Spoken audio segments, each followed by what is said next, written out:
The views and opinions expressed on Smack My Pitch Up are those of the panelists and not those of GUI Network, their sponsors, or any of the properties mentioned. Listener discretion is advised. This podcast is rated R for violence, language, and nudity. Well, it's a podcast, so you won't see the nudity. I just do it to make the guest uncomfortable.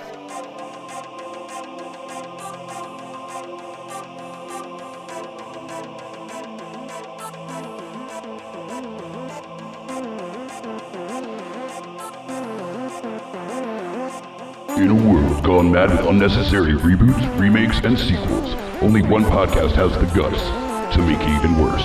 This is Smack My Pitch Up.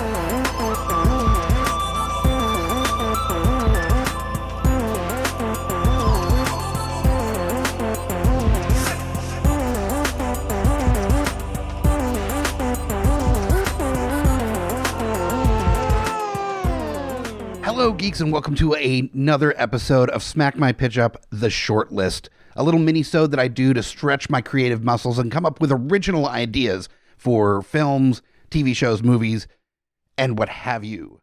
And tonight I've got one that is relating to some of the episodes that we've done recently on Geeks Under the Influence podcast, relating to the video rental store and Blockbuster. A number of us on the network or regular panelists have worked at video stores in the past and lament about the disappearance of the rental store. And so, kind of in the same spirit as Empire Records was to record stores, I would love to do a movie discussing kind of the death throes of the rental store and basing it kind of right towards the end of the big box chain rental stores going out of business circa around 2010 or so, when the last ones are really starting to die out. And the working title for this, and not the strongest, but it's the one that I could come up with, was just late fees for the name of the title. For this, I really wanted to kind of engage the spirit of this conversation more so than looking at casting or a director. It would be so easy to say, throw Kevin Smith in there as an option to run this, but this is such a sibling of Clerks in its identity that it would be unreasonable to expect Kevin Smith to take this on. He's got his own conversation about this, about retail workers and the like, that this would feel kind of, it wouldn't be right for Kevin Smith to do this because of how close it is to his movies, I guess. So I would think maybe an up-and-coming independent director would be a better move, somebody that has a familiarity with working at a rental store or just the death of physical media. Just as a first thought here, our friend Tom Seymour, who did VHS Massacre and has worked with Trauma, it would be a great choice because he has talked at length about the death of the rental store. And so having that kind of passionate background, why not? We're going to throw him in there for director. So Tom Seymour is director for this one. Definitely check out VHS Massacre and VHS Massacre 2, of which the second one is on Trauma now, I believe. The first one is on Prime, I believe. So here we go. Late fees. The main character, the store manager, the basic gist is there's going to be a town with a couple rental stores that had been in it, and this is the last Blockbuster or whatever fake version of Blockbuster you want to put in place of that. Netflix is up and running. They have streaming services happening. There's almost nobody going to the rental stores anymore. These are the last employees of this last chain rental store that know that they're getting fired soon, know that they're right on the tail end. They're kind of riding the wave into the shore on this one. And it's them kind of coming to terms with the fact that not only are they going to have to get a new job soon, but also they can't even get a job in the same industry. The industry is dying. So it's a matter of changing their entire focus. And also talking about the fact that the video game rental jobs, even though they were a lot of work, as we talked about on the GUI episode, was definitely a job that drew a lot of slacker types, stoner types into the role. And that's just kind of the nature of it. You go in thinking that it's going to be 8 hours a day of you just talking movies with people, talking about your favorite directors and movies that people haven't seen, watching movies in the rental store. And that's just not the case. You get about 8% of your total job is that. And then the rest is paperwork and changing stickers around and just normal retail work. But that initial thought is what brings a lot of people in. So we're going to do characters based on kind of their personalities and also what types of movies that they're into. This is not going to be, some indie movies oftentimes will intercut scenes from other movies that are being referenced at the time, or it'll be characters that are kind of portraying a different character from a different movie. For example, the first character, the main character, the store manager, is Clint, and he goes by Eastwood, or that's his nickname, not because he acts like Clint Eastwood, literally because he's a fan of Westerns and samurai films. He doesn't talk in a cowboy accent. He doesn't do any cowboy-y things. He doesn't like daydream about being a cowboy. He's a fan of Westerns and samurai films, and his name is Clint, so people call him Eastwood, and they joke about it.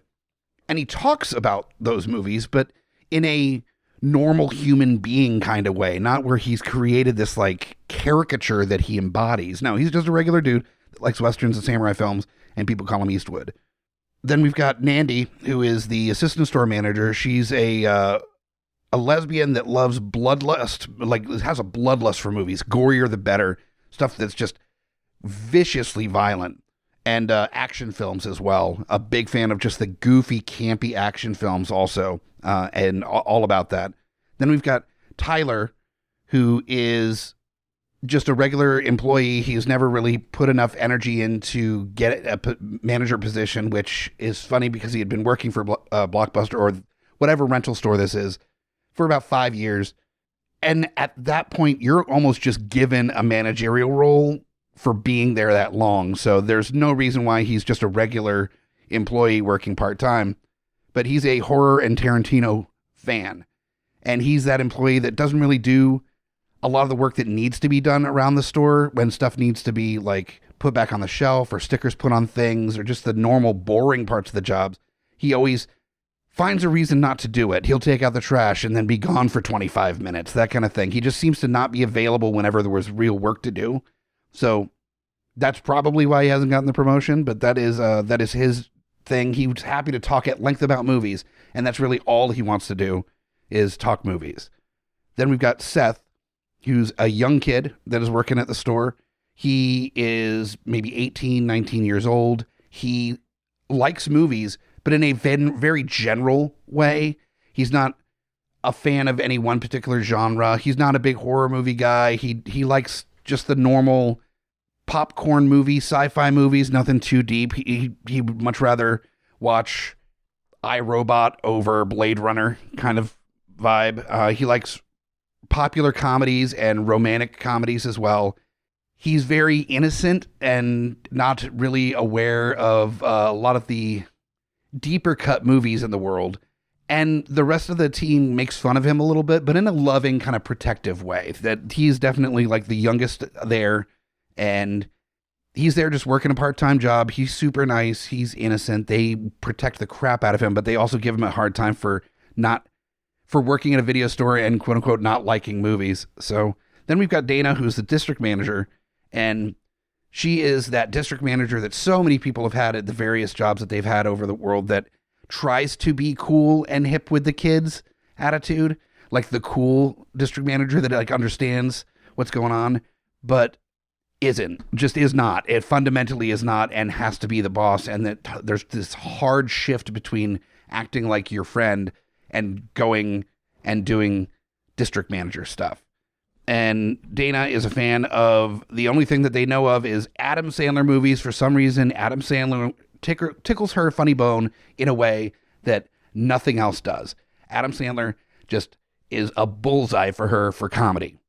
So the fun part that I'm going to have with this being kind of a period piece, but only a period piece from like 11 years ago, is that you can play with the films that were coming out at the time and talk about what they expect to happen. Remember, this is only 2 years after the birth of the Marvel Cinematic Universe. So you can have them talking about what they think is going to happen with the next movies coming out.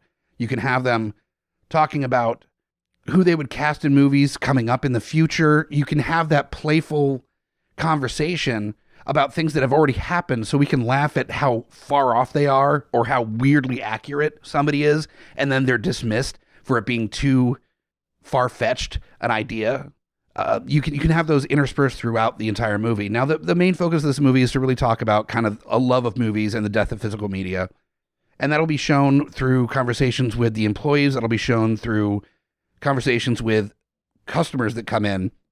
And it'll be a relatively slow last day where they're waiting to hear back from district manager on store closings. That it's the end of a quarter and they're waiting to see if they've got like probably another 3 months or so before they get canned, or if it's going to be happening in the next like week or so. And Dana's been kind of popping in and out of the store all day to see if the store has gotten a phone call from higher up. And there's a phone meeting that Dana's going to be taking in the back room of the store later on that day. So she's just kind of hanging out in the general area of the store and popping in here and there. That's allowing her to come in and have cameos throughout the length of the film. So it opens up with Clint having worked the first part of the shift, and this is like midday. It's switching over to evening hours. You get a little bit of a conversation with Clint and some customers about whether or not the store is closing. Kind of sets up a monologue as to what the movie is actually about, with some of the customers who are crossing their fingers that the store's open. Even though they do have Netflix, they really like the interaction of talking to people at the store. You know, they've been coming for years. Just a nice little setup explaining kind of the entire movie. Then it goes to Nandy coming in to cover Clint's shift at the store. Clint is going home. Nandy's coming in for the evening shift. And they're talking about what's going on. They can crack jokes at Seth's expense, who's also coming in, the younger kid that likes the popular comedies and romance. Tyler, the Tarantino guy, is working a mid. So he's going to be working a couple hours of the evening shift. And basically, the gist of the movie is that Clint, the store manager, decides to hang out a little bit. It's slow. They're chatting with, he's chatting with Nandy, he's good friends with, and they're just kind of hanging out waiting to see what happens with this phone call with the district manager, just kind of hanging out to see if they can find out tonight or not. And so there's lots of conversations about different movies. You can have those conversations like there is at the beginning of Reservoir Dogs about like a virgin, but you can have that conversation about that scene in Reservoir Dogs, about its meaning, its intention. You can have all these movie conversations at the same time. You can do that parallel thing that they do in TV shows where there's a personal problem that the main character is dealing with, and then the thing that they have to fight or deal with. They did this in Buffy the Vampire Slayer. They did this in The Flash, that whatever evil they have to fight, what a thing they have to do parallels with the personal thing that they're struggling with. So you can 100% have that with movie rental suggestions that are relating to that moment in the movie, in the movie that you're watching. So you can have a conversation about Tyler, the Tarantino fan, stealing, and then it could be that he got caught trying to steal a bank heist movie. You know, you can make a bunch of Easter eggs, a bunch of references to other movies in this movie as a nod to all the film nerds out there that are going to get way more out of this film by all of its references to other films. And that's really speaking to the spirit of the rental store, is people that really genuinely love movies and want to talk about movies and want to reference movies. And so this will be this will be exactly that for the film viewer, is just packed full of references, lines, nods to other movies. The difference here between Empire Records and No Late Fees is that in Empire Records, they figure out a way to actually save the Empire. They have a big party that makes them enough money and causes enough of a ruckus that they're able to buy the store and keep it alive and keep the record store open. And there still are record stores. There are more record stores now than there are video rental stores, but that's just not the case with the rental store. So you have to have that bittersweet moment at the end where there is the call that the store is going out of business. And I think it's kind of appropriate, but there needs to be that conversation between the employees about how much fun it was to have that moment in time where they worked at a rental store, and that conversation that, you know, something means a lot more when it's temporary than if it was permanent. And so the fact that it's going, it just means that all those moments that they had, you know, getting to know each other and working at the store just means that much more. And it's a bittersweet and kind of sad moment, but it is kind of how a lot of the people that worked at these rental stores when they went out of business felt, even if they were companies that were garbage, terrible companies to work for. Being able to work in that industry and talk about things that we love so much, like film, was important to a lot of us. And I really want that to be expressed in this version here. So that's kind of my take on it. This is a light, really kind of breezy idea about a movie. I didn't get too much into the casting on this one either, because for something like this, it is very dialogue driven. It is mostly taking place in one location. It is super indie.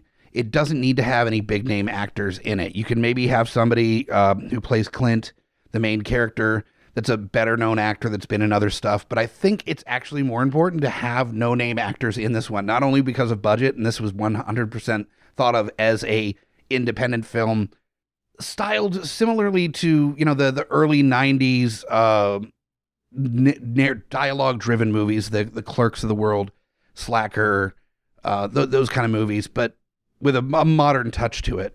This is the next evolution after movies about dying record stores and the like. This is a conversation about the video rental store, much like there will be conversations about the dying video game stores in 10 years when stores like GameStop go out of business. So I think Java-based movies in retail give you a lot of room for improvisation. You can have a lot of cameos of different people that have very weird kind of characteristics that may not be able to hold strong for an entire film, but if they're only on the screen for a minute or two, you can have really goofy moments. So this is going to be filled with a lot of the stories that were discussed on the GUI episode of the weird customers that we had to handle, or, employees that had camel toes, or there was a lot of stories that were shared outside of that we didn't feel was appropriate because it called out certain people. Or it was it's sometimes weird to talk about coworkers that you had in the past, especially when you think fondly of them, but it includes them in weird stories. I would hate to speak for somebody or tell a story about someone without their approval. So some of the stories weren't on the air, but there could be a version of it in this movie. You can have the drunk dude that is fighting a late fee, which I think was discussed on the actual episode. You can have the super horny, like, newly divorced woman trying to hit on the 18-year-old kid. You can have you can even have a robbery scene, because yes, there was actually a holdup at a store that I was at when I was at Blockbuster. You can have all those stories and kick it up to 11, like make it that much more ridiculous and exaggerated, because it's a film. That's kind of the fun of it. And you can use those moments and really engage references to other movies at the same time. So I didn't write out a full treatment on this one because I think this is largely benefited by a highly improv script with deft improvisational actors at the helm here. So that is my idea, my base idea for no late fees on this episode, all relating to the video rental store in its death throes. So if you have some ideas on who might be good casting for this, up-and-coming actors that maybe haven't gotten a whole lot of say, or some moments in the movie that would be a whole lot of fun, I would love to hear them. Hit us up on all our social media when this episode comes out. Let us know what you would love to add to this story. Also, make sure to rate, review, subscribe, all the things you do with podcasts, anywhere you get your podcasts, for Smack My Pitch Up. And if you have an idea for a future pitch, a reboot, remake, reimagining of something that's already been made, then please reach out to us via our email, geeksundertheinfluence@gmail.com. Just put Smack My Pitch Up in the subject line. Our hotline, 804-505-4484. That's 804-505-4GUI. Or just message us through all of our social media. We've got Facebook and Twitter for this show. We'll find you here next time for another episode of Smack My Pitch Up. I'm Mike the Hobbit, and you just got pitch smacked.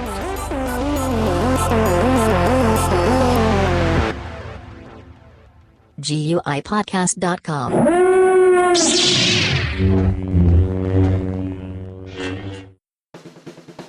My name is Amy Bogard. And I'm Mike the Hobbit. And we are the hosts of Deeply Upsetting, where we use our expertise to answer your most upsetting hypothetical quandaries, such as, what non-winged animal deserves wings? And what body part deserves a secret mouth? Which cryptid is the worst roommate? These questions and more that plague you will be answered on Deeply Upsetting, available anywhere you get your podcasts and at GUIPodcast.com. Coming straight from the mouths of madness, I'm Lowdown. I'm FU Hunter. Do you love horror? We fucking do. So this is a podcast dedicated to all things in cinematic horror. We're talking movies, television, composers, special effects artists. We're gonna fucking cover it. So if you love horror, embrace the madness. Hey guys, Scotty Big Daddy Preston here. That's right, the Geek Father, asking you to join me here every other week with friends and family of the GUI Network as we go through all the trials and tribulations of being a geeky parent. So remember, join us or cry.